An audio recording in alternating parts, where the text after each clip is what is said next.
Domain Expansion, the pinnacle of Jujutsu sorcery, and today we're going to talk about everyone that has appeared in Jujutsu Kaisen so far so that you can get a better understanding of how they work. But first, I want to do a brief overview of what a domain expansion is, because it's probably not as straightforward as you think. A domain is essentially a sorcerer's mental landscape that they are born with, and it serves as their base for their cursed technique. When a domain is expanded, the sorcerer is essentially using cursed energy to expand that landscape past their brain. They then use a barrier to create a closed environment that is entirely their curse technique. Each domain requires a hand signal to activate, and this varies user to user. These domains also differ person to person as they are dependent on the user's mentality and personality. So even if two people have the same technique, they might not have the same domain. If two sorcerers create domains at the same time, it starts a clash of domains. And in this case, the most refined domain will win out. After a sorcerer uses their domain, they are unable to use their curse technique for a short period of time. However, in this time period, they can still use cursed energy in general, including reverse curse technique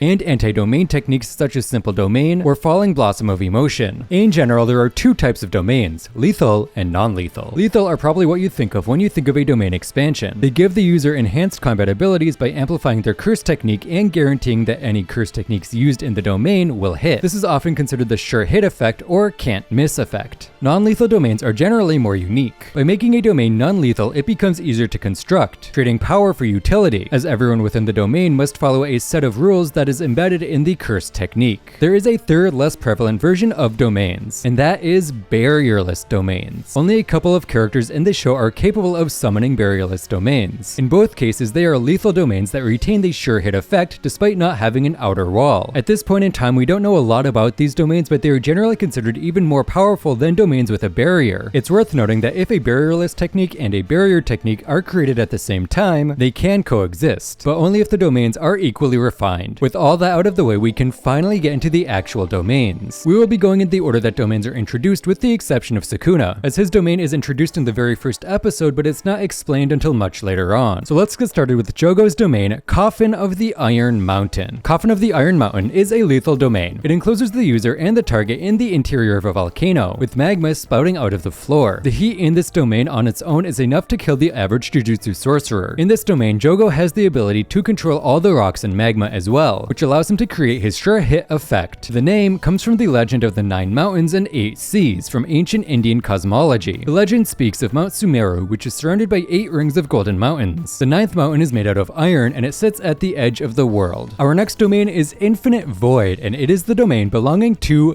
Gojo. Infinite Void has an environmental effect much like Coffin of the Iron Mountain. Victims of this domain are forced to absorb infinite information. This overwhelms the victim, completely immobilizing them. While this effect does no physical damage to the target, it does do damage to the brain if the victim is subjected to it without anti-domain measures. The only way to negate this effect without an anti-domain measure is to touch Gojo himself, as anyone he makes contact with is not affected. In the manga, we see Gojo draw a domain for just 0.2 seconds. This basically applies the effects of the domain to all within the radius without fully forming a barrier. During his fight with Sukuna, we learn that Gojo also has the ability to change the conditions of his domain at will. We see him change the hardness of his barrier and the size of it, making it extremely small and extremely large. During this fight, we also learn that it is possible to use reverse curse technique to restore a curse technique during domain burnout, but doing so damages the part of the brain responsible for curse techniques. This prevents the sorcerer from casting a new domain, and it is unclear if this effect is permanent. Next is Self-Embodiment of Perfection, the domain belonging to Mahito. Unlike the first two, which have environmental effects, Self-Embodiment of Perfection just increases the effectiveness of Mahito's technique. However, due to the nature of his technique, this makes it one of the most deadly domains against humans. This domain does force Mahito to touch the soul of anyone inside, but that's really only a negative when he's facing Yuji. Interestingly, this is the only domain that requires 2 pairs of hands to activate. This could be part of the reason that Mahito was able to summon his domain with such little experience, as Jujutsu is an art of subtraction, so by adding an additional hand sign, the ability got easier to create. Next, we have Megumi's domain expansion, Chimera Shadow Garden. This domain is a pseudo-barrierless domain, as Megumi has to use environmental walls in the place of a barrier in order to cast it, so technically it is an incomplete domain, but we're still gonna talk about it. Chimera Shadow Garden floods an area with the shadows from the 10 shadow techniques. This shadow can be used for a multitude of purposes, but the main one is summoning Shikigami. The user can also create shadow versions of themselves with the fluid and amplify their cursed energy to deceive opponents. But where this ability gets really wild is the manga. During the Shibuya incident, it is shown that the shadows from this domain can be used to poke holes in the barriers of other domains. This requires a huge amount of concentration and cursed energy, but it creates an escape route and prevents the activation of the sure hit effect from the other domain. Later in the manga, during Megumi's fight with Reggie-Star, we see yet another aspect of this domain. The weight of any items Megumi has in the shadows must be bared by him while the domain is open. It is also during this fight that we learn that the shadows themselves are basically an endless abyss in which non-users of the technique can drown. To be honest, it's kind of hard to tell how much of this is just 10 shadows and how much is restricted to just the domain. Kinda shows just how flexible this technique is. Next we have the small Pox Deity. Listen, I know no one cares about this one, but the title says every domain, so we gotta cover every domain. Luckily this one's pretty simple. The domain expansion of the small Pox Deity traps the victim in a coffin and buries them underground. It then drops its innate technique on top of the coffin. If the victim cannot escape by the count of 3, they will get smallpox and die. Now let's move on to a more interesting one, Horizon of the Captivating Skandha. This is the domain for the disaster spirit Dagon. Despite being a generally calm domain, this domain is still considered lethal, especially with its sure hit Death Swarm, which launches a swarm of Shikigami to its targets. These Shikigami are not visible to the victims, and as such they only appear when they start to devour their flesh. This ability is very effective even against strong sorcerers, as we saw it single-handedly hold back Nobito, Nanami, and Maki. However, for this sure hit effect to be sustained, the barrier of the domain must also be sustained. This domain also serves as the meeting place for the disaster curses and Kenjaku pre-Shibuya. It is unclear if this domain was constantly being sustained by Dagon, or if he only cast it when the domain was necessary. If it is the former, it is also unclear why he was able to sustain it for such a long time. Next we have the first barrierless technique, Malevolent Shrine, which of course belongs to Sukuna. Malevolent Shrine can cover a radius of up to 200 meters, but Sukuna can make it smaller if he wants to. This is usually done to concentrate the power of the domain or to just avoid slashing something. When the sure hit is activated, everything within the range of the domain is hit by Sukuna's 2 slashing techniques, Cleave and Dismantle. Sukuna can even target which techniques he wants to use on what, so things with cursed energy will get hit by cleaves and things with no cursed energy will get hit with dismantle. This will continue indefinitely until Sukuna makes the domain disappear or until Sukuna is too damaged to sustain the domain. It is worth noting that the barrierless quality of the domain can be mitigated if an opponent with a barrier domain expands their domain larger than Sukuna's radius and then shrinks their domain. This is likely because the barrier of a barrier domain does not identify whose domain it is containing, but that's just speculation. Much like Gojo, Sukuna can also change the conditions of his domain as well via a binding vow. And also just like Gojo, he is unable to currently use his domain due to brain damage, but it is unclear if this is a permanent effect. Next we have the first kind of complicated domain. It's Deadly Sentencing, the domain of Higuruma. Deadly Sentencing is a non-lethal domain that puts its users in a courtroom with Higuruma in the role of prosecutor and the opponent in the role of the defendant. The domain is imbued with a legal-based technique and it centers around the Shikigami Judgeman. In this domain, Judgeman knows all information about the prosecutor and defendant, but that information is not shared with either sorcerer. This is the general sequence of events that happens within the domain once it is cast. First, Judgeman will announce the charges against the defendant, which are actual crimes possibly committed by the defendant. Then the accusation will be reviewed, and the defendant is given one chance to defend their case. They have 3 options: stay silent, confess to the crime, or deny the crime. The defendant's goal is to prove their innocence by dispelling all doubt of their innocence, and this can be done by any means necessary. Then, Higuruma will attempt to rebuttal the defendant's statement. This is done with evidence delivered to the prosecutor by Judgeman. This evidence is not necessarily conclusive and it will not be shared with the defendant. Once both parties have made their statements, Judgeman will deliver a verdict. If the defendant is found guilty, they will be punished in accordance to the harshness of the crime. So far, we have seen 2 possible punishments. The first is confiscation, which prevents the defendant from using their curse technique. If the defendant has no curse technique, they will instead be prevented from using cursed energy in general. The other possibility is confiscation plus death penalty. This enacts the effects of confiscation and gives the prosecutor the executioner's sword, which kills anyone that is cut by it without exception. This is the general flow of the domain, but there is also a potential 5th action, which is the defendant requesting a retrial. This can only be done if the defendant is found guilty without an open confession and can reverse any effects enacted on them. It's time for the one you've all been waiting for, Idle Death Gambit from Hakari. This is a non-lethal domain based on a real pachinko machine and its theme song, Private Pure Love Train. In this domain, Hakari aims to get a jackpot by lining up 3 of the same symbols, which are different characters from Private Pure Love Train. There's Aya Sato, Sayuri Amangawa, Yumi Asagiri, Hiro Kato, Suzuka Shizumu, Sayaka Yamaguchi, and Yuki Yamaguchi. These are honestly not that important to the domain. Upon casting the domain, all the rules of the game are transferred into the opponent's brain using the domain's sure hit effect. Because the domain is non-lethal, it is able to be constructed without much effort, and it can also be activated in under 0.2 seconds. When the domain starts, the game is in normal mode, which has a neutral stage. Once combat begins, Hakari can summon 3 different visual effects: Shutter Doors, Reserve Balls, and Consecutive Events. Both Shutter Doors and Reserve Balls are offensive attacks, with Shutter Doors being summonable to crush opponents, and Reserve Balls acting as a ranged attack. Consecutive Effects basically reflects damage on Hakari back to the opponent, but none of these are the actual main uses of the visual effects. Hakari must summon one of these 3 visual effects to advance to a Riichi scenario, which is where the roll for jackpot happens. Each of these 3 visual effects has 3 different colors indicating the likeliness of a jackpot. Green has the lowest likeliness, red has the middle, and gold has the highest. For consecutive effects, this is indicated by the multiplier. There is also a rainbow colored indicator that guarantees a jackpot. For consecutive events, this is a ×4 multiplier. While Hakari can choose which of these 3 effects he wants to summon, he cannot control which color they are, making it entirely luck dependent. Once a visual effect is summoned, there are 4 different righteous scenarios the game can advance to. Each one has a different chance of hitting a jackpot. The first is Transit Card Riichi, where if Yuki passes through the station gate and gets to work on time, Hakari hits a jackpot. This one has a very low chance of succeeding. The second is Seat Struggle Riichi. This one has a moderate chance of success, but we have no other information on it yet as we have not seen it. The third is Potty Emergency Riichi. In this one, hero must reach the Shin Yurigaoka station without pissing themselves, and if they do, Hakari gets a jackpot. And the final Riichi is Friday Night Final Train, where if Yumi doesn't board her train, Hakari hits the jackpot. This Riichi has the highest chance of success of the 4. If Hakari does not hit a jackpot, the stage reverts back to the start, and the cycle will restart until Hakari hits a jackpot or runs out of chances to win. Each spin that a jackpot is not won, the number of possible spins decreases. If a jackpot is hit, Hakari gains unlimited cursed energy and automatic reverse cursed energy, which can process any and all injuries, making him basically unkillable for 4 minutes and 11 seconds. This time is specifically to match up with the song Admiring You, and when a jackpot is hit, this song will play out loud around Hakari. After the song ends, his cursed energy returns to normal levels, but at this point his curse technique will already have been replenished, so he will be able to cast his domain again and restart the cycle again. The conditions from the previous game do carry over to the next, and the roll from the previous round also infects the environment for the next round. If Hakari hits jackpot on odd numbers, the domain will have better odds in a neutral state. If he hits the jackpot on even numbers, the domain will start with faster spins, which I believe decreases the probability. On top of that, there is also the chance the domain will start in a hidden probability, which has a better chance of hitting jackpot. That was a lot, but now that I've said it, it doesn't actually seem that complicated. Anyway, we still have 3 domains to cover, so let's move to Cursed Naoya's domain, Time Cell Moon Palace. Time Cell Moon Palace is a lethal domain that takes the projection sorcery technique to the next level. Its sure hit effect launches animation frames into the neck of the victim, forcing them to move in the 24 frame per second rule present in the technique. This domain heightens the precision of the 24 frame per second rule, to the point that it can even target individual cells, forcing some to stop and others to not. This causes tons of small cuts to appear all over the victim's body and also causes them to suffer internal injuries as well. This immobilizes the victim in the process, as moving without abiding by the rule can cause limbs to be severed completely. Next we have Kenjaku's domain expansion, Womb Profusion. This is the other barrierless domain, but we don't know as much about it. We know it was able to create a strong force enough to gravely injure Yuki, but we don't know exactly what that was. It seems like it was related to anti-gravity system, but I'm not 100% sure, because it wouldn't make sense for Kenjaku's domain to be tied to someone else's technique. Regardless, this domain is extremely refined, as it was able to quickly dismantle Simple Domain, which was invented with the express purpose of countering domains. Between this and Tengen's struggle to dismantle the domain, it is implied that barrierless domains are more effective against anti-domain techniques. But this is kind of contradicted by the Gojo and Sukuna fight, as we see Gojo use a ton of anti-domain techniques that seem pretty effective against Sukuna's barrierless domain. But also that's Gojo, so he's probably the exception, not the rule. Our last domain expansion is unfortunately another one we don't know a ton about. It's Yozuru's domain, Threefold Affliction. As far as we know, this is a simple lethal domain that guarantees Yozuru's constructs will hit their target. This could be super powerful, especially when combined with Perfect Spear, but we never get to see this potential realized because, well, she dies. Also, what's with Gege making a bunch of domains based around female genitalia? First there's Time Cell Moon Palace, which is pretty suspicious. Then there's Womb Profusion, and also this one, which is a bunch of unique hanging